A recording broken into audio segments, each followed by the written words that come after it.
So welcome to the first of our Resilience Talks learning series with our host, Milton Friesen. In this dynamic four-part series, Milton will be joined by thought leaders from across the country to explore urban dynamics that contribute to resilience in our cities and communities.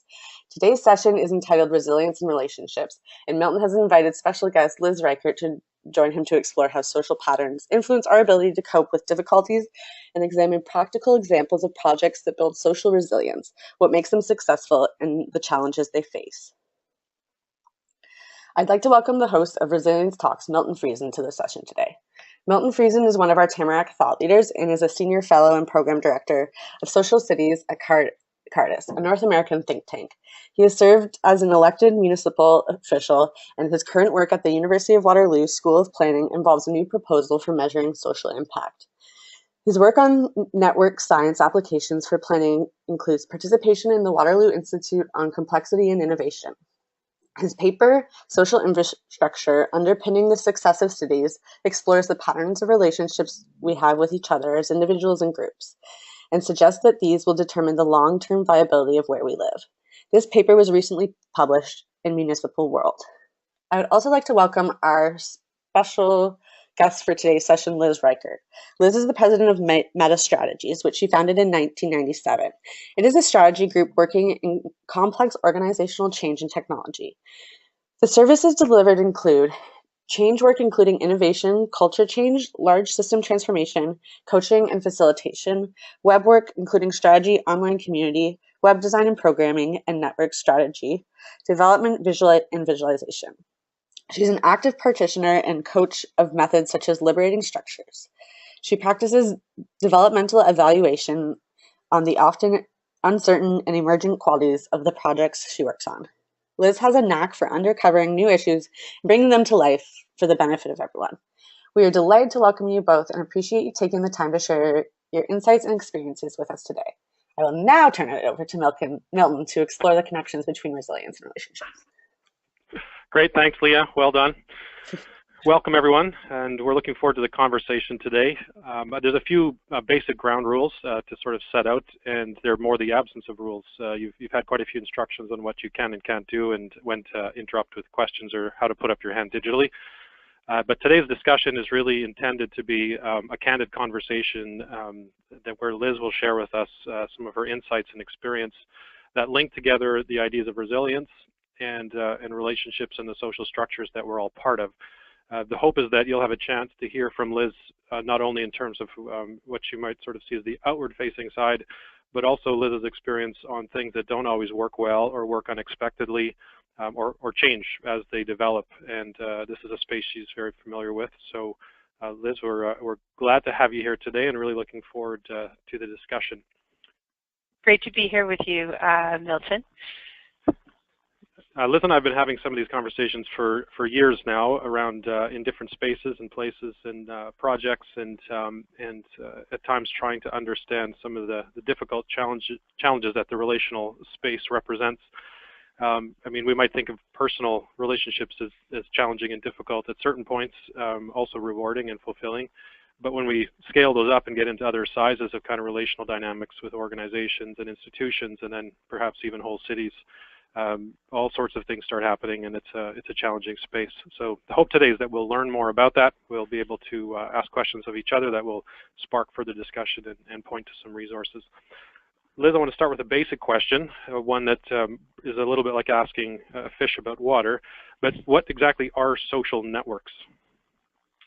Well, it's a good question, and I think it's one that's worth spending a little bit of time getting clear on what we mean by that when we talk about social networks. I think in this day and age, with social media being so prevalent, many people immediately think of things like Facebook and Twitter and LinkedIn and those kinds of things as social networks. And in fact, they are social networks. But I also like to think about social networks as and we all need to think about social networks as those connections that we have with the people who are around us. We have informal and formal social networks that we're connected to. So you might think about your professional network, you might think about your family, you might think about groups of close friends and then friends of friends. These are the social networks that we have and that we rely on in our lives in order to help us adapt and change to the challenges that we face on a day-to-day basis. As human beings, we really don't do well in social isolation, and there's lots of interesting research that shows how poorly people do when they are socially isolated and the importance of social connection. And it's those social connections that create our social networks. Very good. Now, the context in which we're going to talk about this is the kind of core idea of this series, which is the question of resilience. So those are social networks. We're aware of them, we see them, we're part of them, and we're going to dig into them a little more in a few minutes. The context in which we're talking about this, though, to give it a slightly sharper focus, introduces this notion of resilience. And resilience, if you're around any cities work around kind of scholarship policy or even grassroots movements, is becoming increasingly common as a term. And one of the definitions that's useful and which I've used in the past comes out of the city resilience framework, and I thought it would be worth sharing with you today. A very simple one, as you can see it on the screen, there's the capacity to adapt well to unexpected changes. That's sort of my shorthand translation of it. So when things happen, you're driving down the road and you get a flat tire, what happens next in a certain sense determines how resilient you are. If you just sort of pull over and immediately begin sobbing at the wheel and hoping it'll somehow fix itself, your resilience may not be all that high, although that might just be a momentary kind of thing, and you're going to actually figure out how to deal with the flat tire. But if you encounter those sorts of challenges and are then able to get out of your car and get the probably got the spare tire and you understand how to change it, you have a somewhat higher level of resilience, or perhaps you have the right person to call to come and help you, and that's another form of it. The little creature you see there, these are rather unusual, and you won't see them, not with just wandering around in your garden, but they're there and they live there. These are called moss piglets, and you can see the sculptural version I made out of some old green fleece. They're actually about 0.5 millimeter long when they're fully grown, which is good. If they were any larger, I think we'd be quite startled by them. But they're in your gardens anywhere that there's sort of mossy, wet areas. They live all over the place. And what's really interesting about them is that they're extremely tough. So they can thrive under all kinds of conditions that we could never survive. So they can briefly survive at minus 272 degrees Celsius all the way up to 150 degrees Celsius. They are extremely resistant to radiation, so they can handle about 1,000 times more radiation than we can. And they have even been known to have no food and no water for 30 years. And then when given water and food again and kind of rehydrated, they return back to an active state and can kind of carry on with their lives. So they're an interesting small creature, and there was a project I was involved with at the University of Waterloo with Sarah Brown and Nina Pulver and Zing Su, where we were looking at resilience, and this was kind of our unofficial mascot. But that ability to adapt to change and how relationships play into it is kind of going to be our core focus. So Liz, as you think about the role of social relationships and our networks, just to kind of get us warm to the subject, how do those networks make us more or less resilient? Can you give us any examples that we could kind of hold in front of us as we walk through some exploration of this space? Sure, absolutely. I've done quite a lot of work in both community development and community organizing, and in healthcare more recently, as well as in some academic settings. And the networks and connections that people have, really the relationships, play prominently in identifying both the challenges that people are trying to change and or the responses that they create.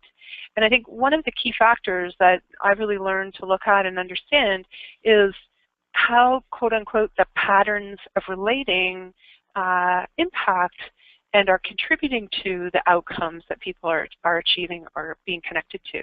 So when we think about resilience and we think about social connections in the different organizations and groups and communities that we're all engaged in, the patterns of how we come together can be more fixed or less fixed. And I think it predominantly in the way that I think about resilience, I sometimes refer to it as the notion of adaptive resilience as opposed to, for instance, engineering resilience. This notion that when we're thinking about adaptive resilience, it's really about how do we identify and kind of catch and learn in the moment what's happening, especially in those circumstances where something has never happened before. Brenda Zimmerman used to like to say, you know, especially in healthcare, things that have never happened before happen all the time. And it's in our connections with each other and the relationships that we have as teams and as cross-functional teams across different domains and levels in organizations, where we are able to quickly come together and assess what's going on, make sense of it, and decide what to do next, even if the exact solution isn't presenting itself. That's how we form the kind of resilience that we do. And in doing that, we actually can contain some of the potential negative impacts by doing that. So that notion of containment is a key part of that adaptive resilience that we think about.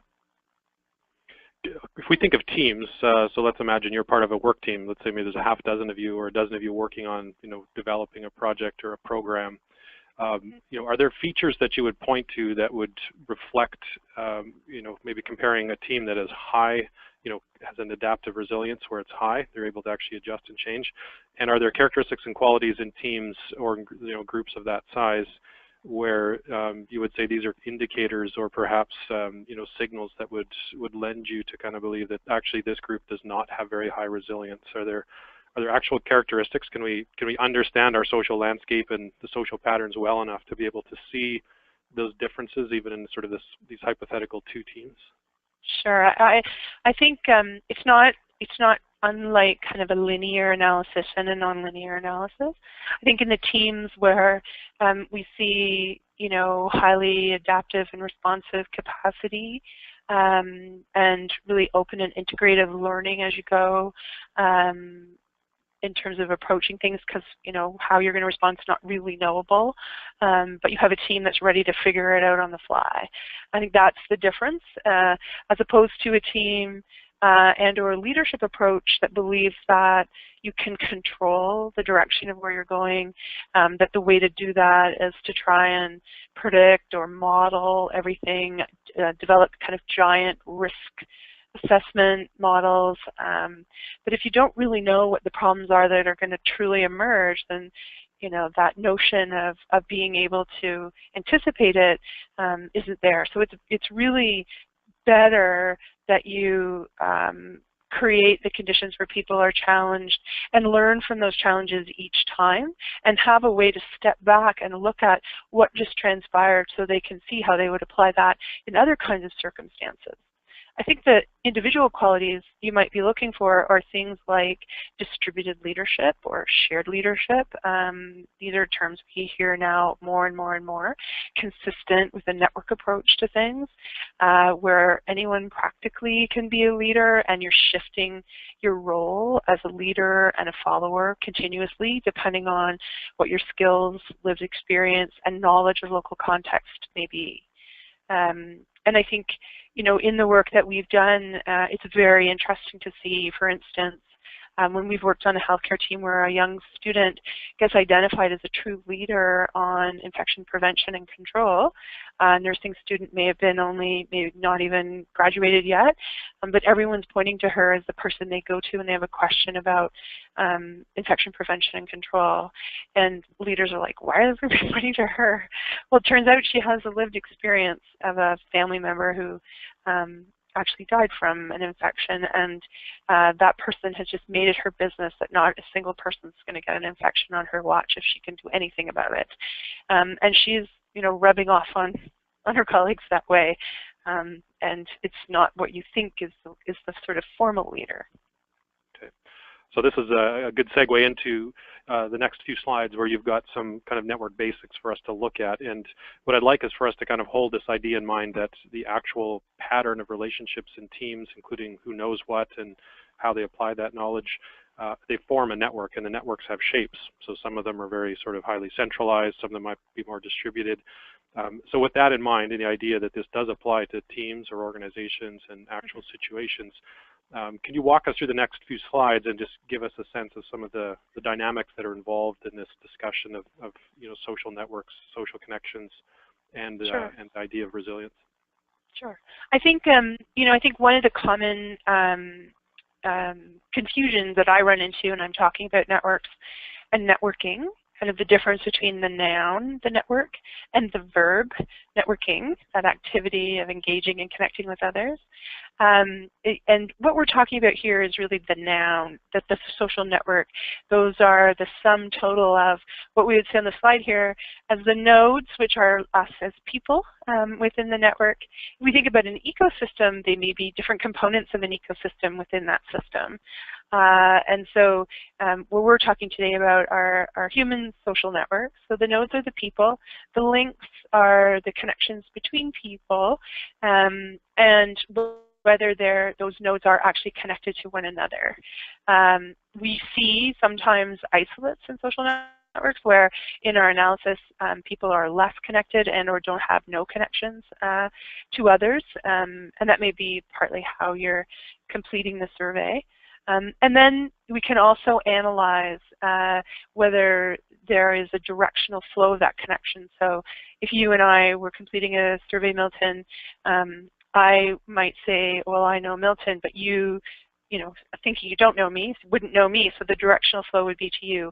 Or if you did know me and you pointed it back, then the cross, you and I reinforcing that makes a much stronger connection, and the software can determine that. The other thing I like to talk about is the notion of opened and closed triangles. So, I know you, and I know somebody else, say Marilyn Struthers, who used to work at the Trillium Foundation and has been at Ryerson recently, now working more on her own, who's very interested in networks and complexity ideas. But maybe you two don't know each other. And so that's what we would call an open triangle. And by me introducing the two of you, that's closing the triangle. And that's a very specific thing you can do to make your social network more integrated and more robust in its capacity to be connected to people. So closing triangles is one of the things we talk about in terms of network building for better resiliency and capacity within networks. So well, as a functional practice, that leads to the more kind of dense structure we see in the top right corner of your diagram, that there's quite a few connections, not only to one middle node, but to each other. And so you get that sort of web-like structure. It looks kind of like a dense core there with a bunch, thinner edges, maybe with fewer ties. But closing those triangles is part of increasing social resilience, and personally, and then probably in other dimensions and scales as well. What role do patterns play when we're looking at networks and resilience? Are they an important function, and how do you make use of them even in your work and helping people understand what's going on in a particular situation? And let me interpret that that actual network structure that I picked there.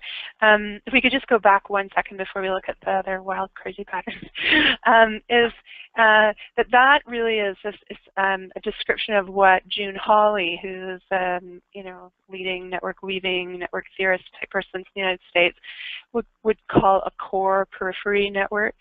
And these are networks based on the research that she did with a network theoretician, Aldous Krebs, that show a very dense core and a periphery around that core that is 5 to 7 times the size of the core. And that's seen as a healthy and highly productive smart network in their research. These networks, too, are people, as if you look at that, you think, oh my God, being in the core, how would you ever stay on top of all those relationships? Really what those are overlaying, overlapping clusters of smaller networks, and the people in the center are often the people who are kind of anchoring those networks or have very tight ties with many people in the network. That's what moves them closer to the center. But the periphery plays also a very critical role. That's where new ideas come from. You want to be continuously growing and expanding your periphery. And I think one of the things that we see of highly resilient teams is they never stop. It's never good enough. They've never got enough information.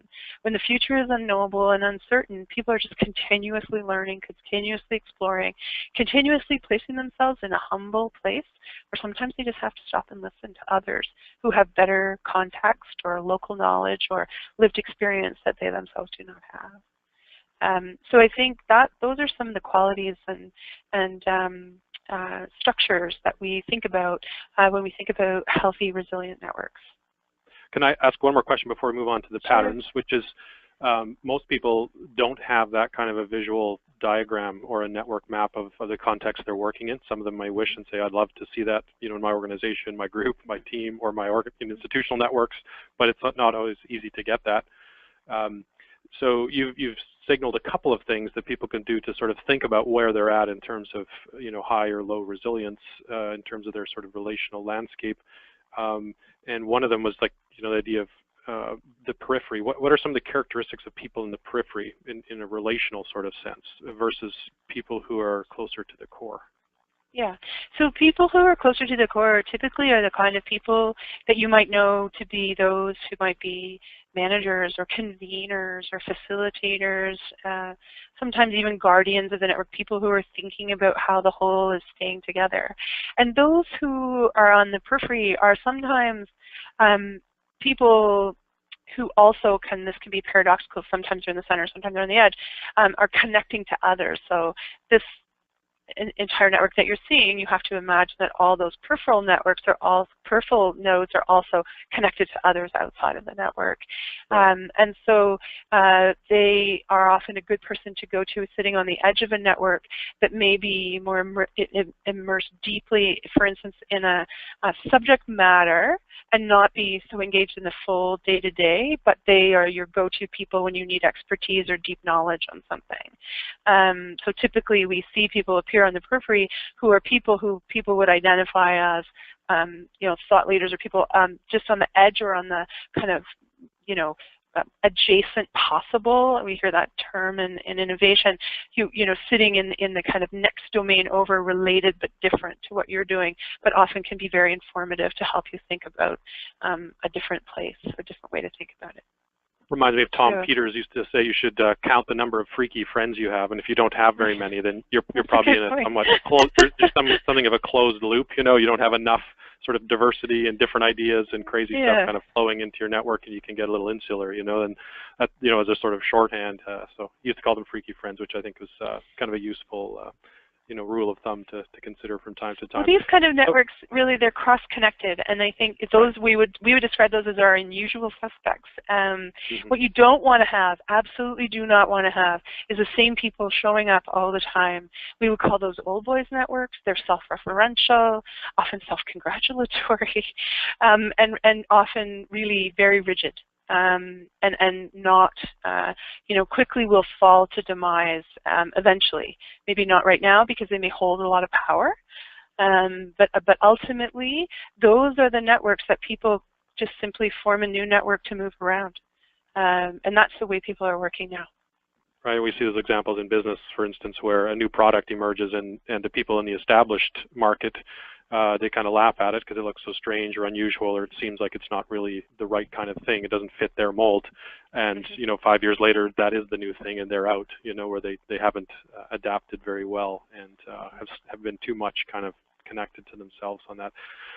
Let's move to the patterns. So, and the next few slides there that are kind of, I think related to the idea of patterns when we're trying to think of networks and which ones are more resilient or less resilient and how we can learn to detect these better. Yeah.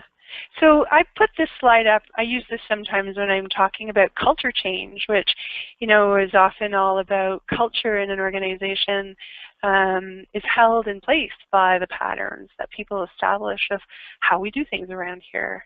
And those things, based on the work of Edgar Schein, are really our underlying beliefs, often not necessarily expressly stated, but are held, often deeply held beliefs. Expressed values, the mission, vision, values, which is typically often where people begin, and then the underlying actions, habits, behaviors that you actually see people engaged in. And when you look at an organization, you may see a broad range of different levels, different kinds of patterns of relating. Brenda Zimmerman always would say, you know, paying attention to how patterns, you know, similar patterns are repeating themselves at different levels, but those are the ones to really look at and pay attention to, because that self-replicating pattern at multiple levels may give you real clues to things to pay attention to. So I just use this graphically as a nice artistic visual to remind people patterns can present themselves in all kinds of forms and shapes. You never really know what you're looking for until you start to pay attention. And pattern recognition, I think, is a skill set of the 21st century. If you're not working on your capacity to identify patterns, you know, you're not hitting your sweet spot yet. I think it's really a critical skill. Jane Jacobs, you know, the woman who wrote The Death and Life of Great American Cities, and who I got to spend quite a lot of time with in the later years in her life, she was a great puzzle person. And I think doing puzzles of all kinds are fantastic for pattern recognition and skill development in that way. So people are looking to develop their pattern recognition skills. Puzzles, Jane's rule was she got to look at the picture once, and then she filled the lid with puzzle pieces. She never looked again. And then she had to just figure it out based on the patterns that she was seeing before her. Wow, it's interesting. Yeah. And the next slide, what's that a pattern of? We're going to just have a look at this, yeah. a little more organic looking perhaps than the geometric one in the previous slide. Sure. So some people might recognize this as a murmuration. This is a two flocks of starlings that are forming and reforming in these sweeping, beautiful shapes that take place. You know, I like this because it's like a flock of birds, and we know about flocks of birds and schools of fish. These actually are how individual birds and fish actually survive. It is in their patterns of relating that they have found their capacity to adapt to local conditions faster and more quickly, to avoid threat faster and more quickly, and to protect each other within their self-same group.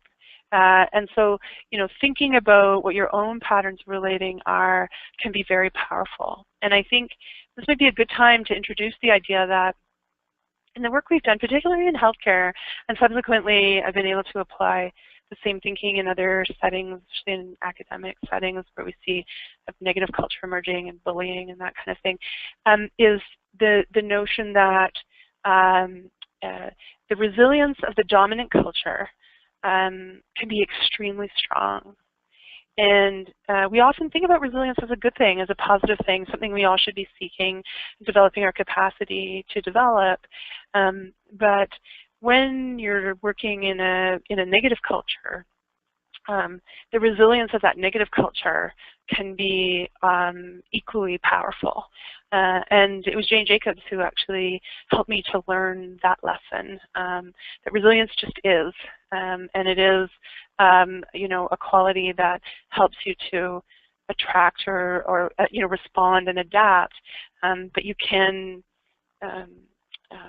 perpetuate a negative outcome as easily as you can a positive one by relying on resilience and the strength of your resilience. So it's just an important point to make. So the image of the starlings flocking brings to mind some notion of flexibility. And what's the linkage both on the social side as well as perhaps on the starling side? Yeah, sure. The notion of flexibility and resilience, because we you know, you're talking earlier about, you know, engineering resilience versus adaptive resilience, and I think those are two important concepts. Maybe we can just clarify what you mean by those in terms of flexibility as the kind of go-between in terms of explaining those terms. Sure, absolutely. So I think you know, the notion of adaptive resilience or adaptable resilience really is, you know, as a social connection as a network, where we as human beings in relation with each other have a capacity to absorb the challenge that has been presented before us, often unanticipated, often unknowable, and to be able to learn from what's being presented with us through the collective sense-making with each other. And it's our flexibility and our capacity to interpret and learn and adjust and respond that actually contributes to that adaptive notion. And without flexibility, we wouldn't be able to do that.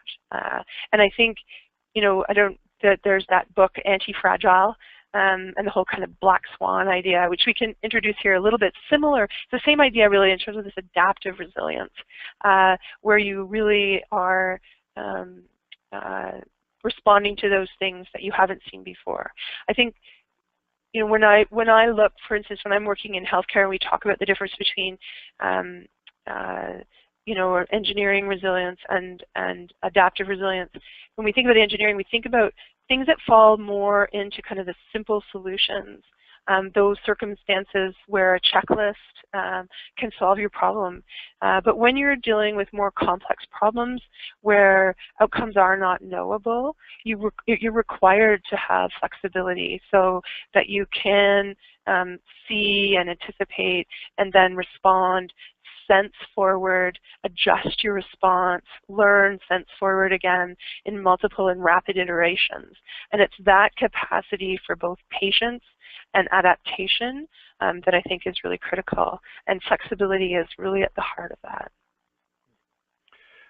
You've been working on an interesting project at connecting people at a city level or neighborhood level. Where you've been introducing some new ideas, new ways for people to collaborate, to post ideas. Can you tell us how that reflects some of these lessons, both the upside of that where it's worked well, you've anticipated, you've had flexibility, and any unexpected lessons you've learned in terms of trying to mobilize people and do community organizing, and the role that resilience plays in that, both positive and negative, as you've pointed out? Sure, absolutely. So that project is called Shape My City, and people are interested. Its website is shapemycity.com.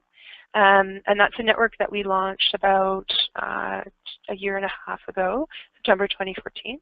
And the idea is in the city of Toronto and the larger GTA, for people who are engaged in making their community a better place, be able to go online, register themselves for free, upload any initiatives or projects that they're working on, and find other people who are working on similar issues or who might inspire them to work on other things, or to find other people who share common cause in the work that they're doing.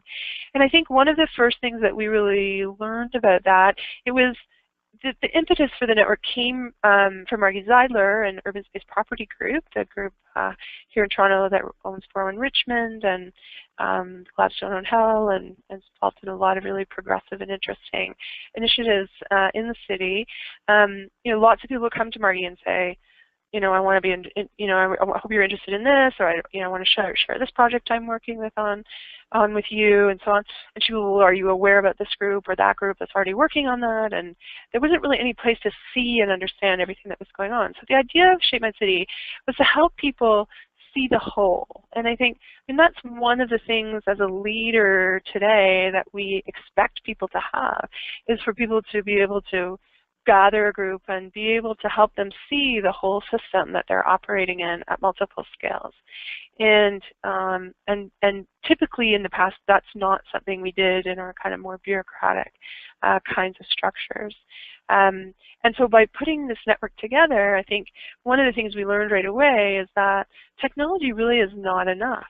We knew that from our early days of technology work in the early and mid-90s, where it was kind of, what are you doing online and what are you doing offline?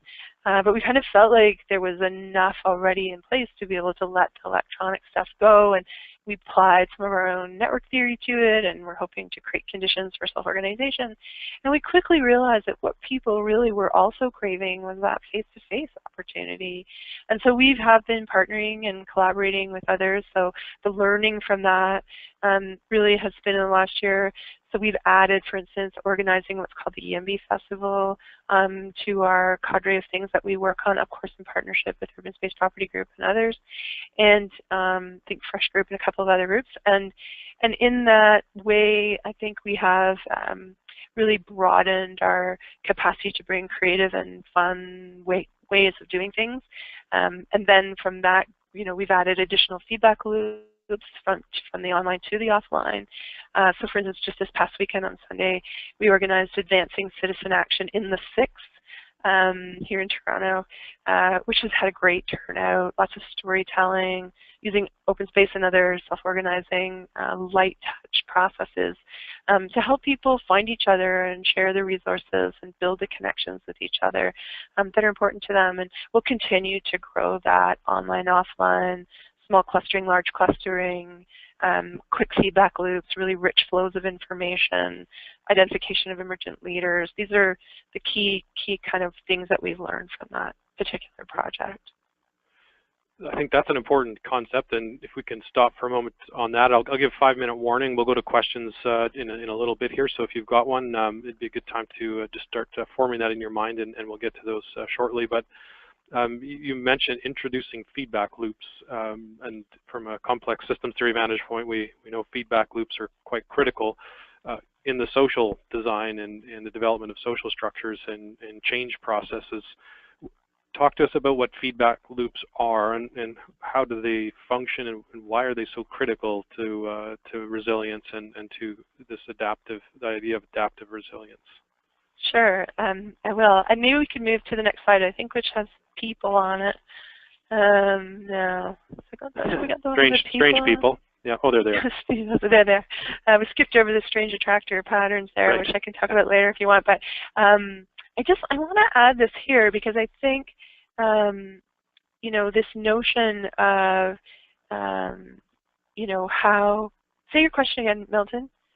Well, just the role that feedback loops play, like what right, they are yeah, and how they function, because people might be thinking, oh, I guess we just do a bunch of surveys every time we gather. Like we can kind of take the more bureaucratic form of feedback loops. Is that what you mean by feedback? Like we just ask people to do a lot of surveys, or what's going on there? Why does that actually matter to design that in, as opposed to sort of tacking it on at the end of a much more rigid process? Yeah, so, I think the notion of feedback loops, and we have formal and informal feedback loops. So sometimes these formal surveys, they're useful, but, I think the world has kind of moved to a text or email and less pick up the phone and talk to somebody moment. And some of us are of the generation where that was the only way we used to be able to communicate. I've spent a lot of time on the phone in the past. So sort of welcome the chance you don't have to be on the phone all the time. But on the other hand, the need to have the sense making, which is why I wanted to have this slide up together, the group of people coming together, making sense together about the things that are important to them. And I think that it's through our social connections with each other and our capacity to come together and challenge each other, listen to each other, bring new ideas in, bring new people in. These are share the stories that are important to help people understand how things are done, why local context is really important in this setting versus another. Can't just take one idea and dump it in another place, that those local adaptations are key. And I think, in terms of feedback loops, you need to have formal and informal ones. You need to have kind of fast, medium, and slow ones. And that when I say sometimes fast, medium, and slow, so the fast might be the feedback you and I might give each other, Milton, in our own conversations about things. The medium might be how things are communicated at a team level or at a small group level, and how those are then communicated up or down within the network or across within the network. And then the slower ones, which, I think hold often the history and the checks and balances that we need to have, where, you may be putting forward an idea or thinking about a response, but you need those feedback loops to kind of move up and down to make sure that you're not out of whack in terms of the direction or core values that the organization may also be holding. So those feedback loops take all kinds of shapes and forms, and they also can be flexible. And I think with electronic stuff, we've seen much more a use of feedback, and I think also been able to apply the power of transparency in that feedback. Right. Much faster. And I think Jane Jacobs was great at that, which was, connected to the idea of patterns, is those provide their own kind of feedback to us about what's going on, what's working, what's not working, that, Yep. we, by becoming keen observers and paying attention to dynamics, we begin to see signals, and they can tell us that that's not working, or this is working, or, do more of this, do less of that. And it's not often captured formally.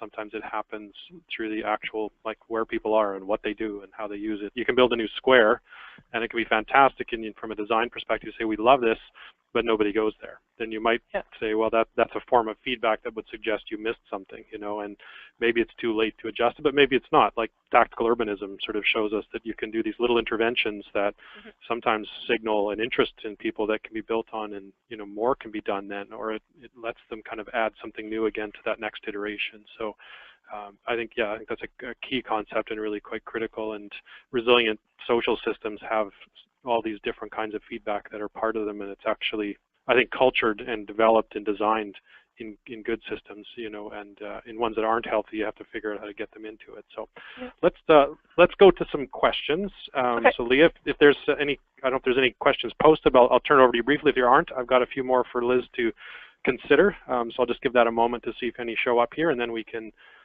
if not, I'll push a little bit more on a few of these other ideas that I've jotted down here. Yeah, I haven't seen any questions come in so far, but I would encourage everyone to send them in.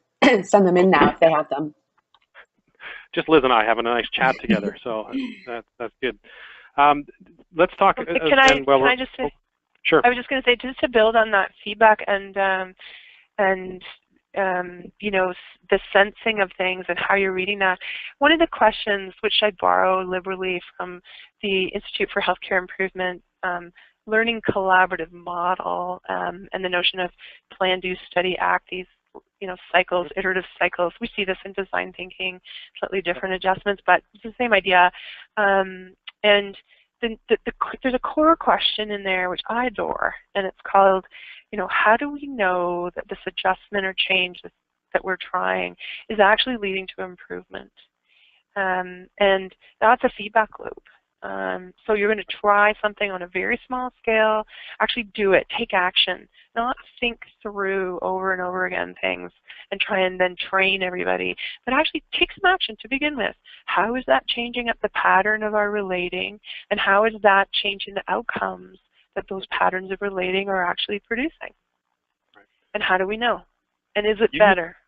You use like, I'll call it a toolbox, I guess, of different strategies and structure, approaches to kind of get some of this churn going, and getting some of these ideas moving and the exploration moving.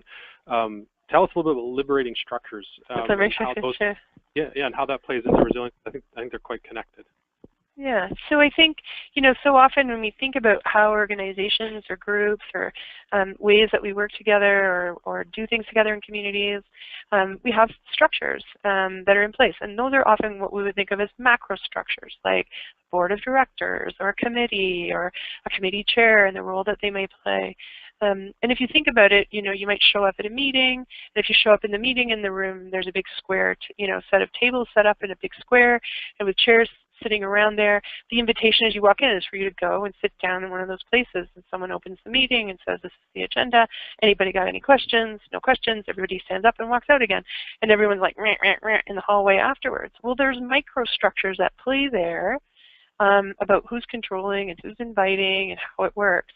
And liberating structures, embracing that paradox, maximum liberation and minimum structure, how do you change up those microstructures and the way that we come together as people so that you actually maximize the unleashing of people's ideas and insights and participatory capacity, and to engage and include everyone in a way that's both efficient and effective.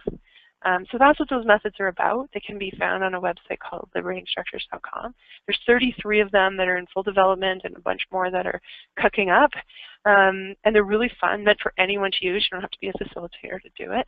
And it's a simple thing, like as simple as when you say, instead of saying, has anybody got any questions after you've said something or done something in a meeting, you just say a minute and say, could everyone just pause for a second and reflect on what we've just been talking about? Jot down a few notes to yourself about what it means for you, how it's resonating, what questions you might have.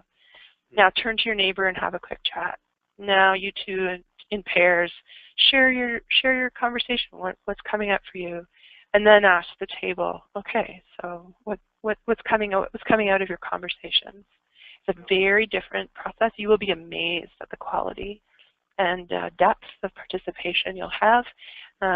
It's really amazing. So that's one of a whole bunch that we use. And some of them are already things people know, like open space and conversation cafe. These are processes that stand on their own. Appreciative interviews, roughly based on the, appreciative inquiry approach to things, but very simple processes that, help people really change up the way they work together. And they're often combined in some fun and hilarious ways. So that's the other factor about liberating structures, is they're kind of fun and fast and really entertaining, so people actually are enjoying themselves when they're coming together and doing things. Makes it more productive. Oh, good, fantastic.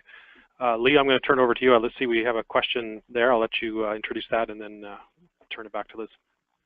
Sure. So Laura says that she is working on a neighborhood level project where we would like to create connections or resiliency with the businesses in the community. Do you have any ideas to help in that process? Okay, great question. So I guess the first question I would have is, to what extent are those businesses connected now? So can she unmute and participate in the conversation, or is that possible or no? Yes. Just a second.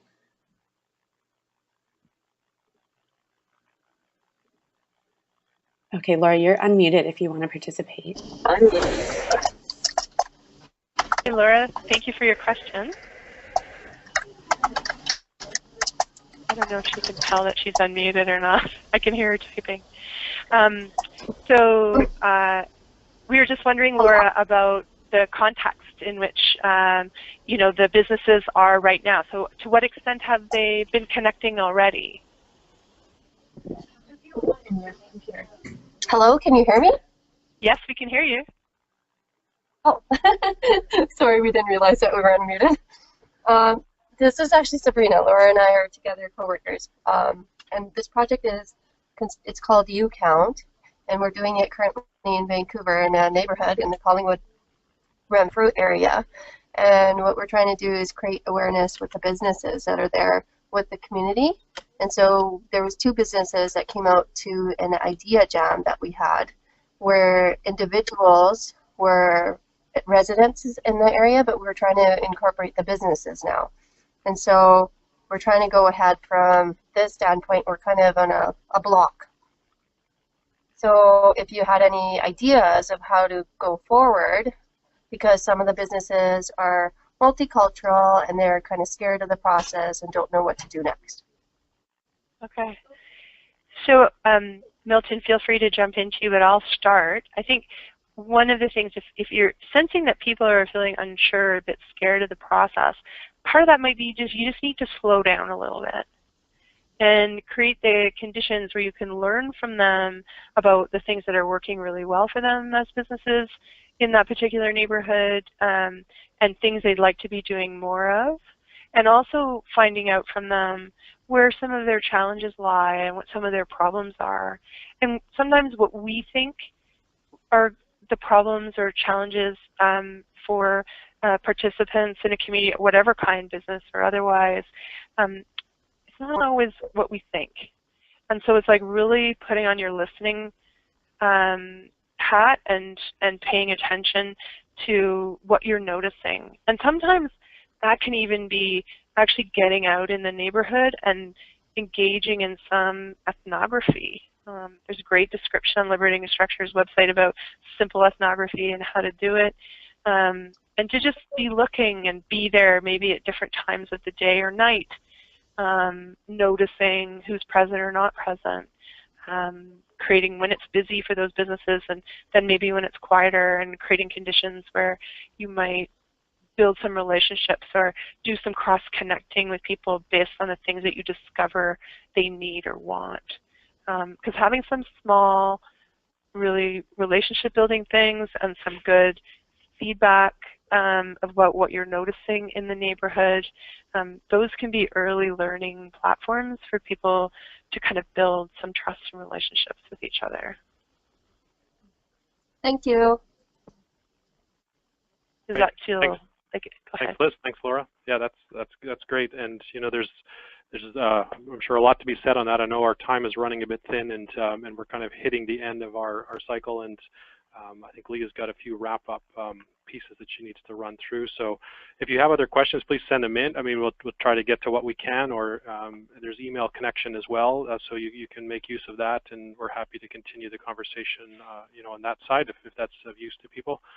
And I just want to thank Liz for being part of the conversation today and getting us thinking about some of these dynamics. They're really incredibly important, and it may well be that you know, as we continue to face challenge as a society and in our different sort of smaller subsets in our cities and communities, that we'll have to be more conscious in learning some of the dynamics around what resilience looks like and how we can foster it where it's what we need, and how do we shift it when it's locked into modes that aren't necessarily helpful anymore. So I'll pass it back over to you, Leah. Great. Thank you again, Milton and Liz, for sharing your insights and perspectives with us on the call today. And many thanks to everyone for joining us. Your comments and questions have helped to make this a very dynamic session. We would also like to thank our supporters, Human Resources and Social Development Canada, Maytree Foundation, J.W. McConnell Family Foundation, and the Province of Ontario for making these calls possible. As promised, in a few days we will email you with the links to the audio and other material related to today's call.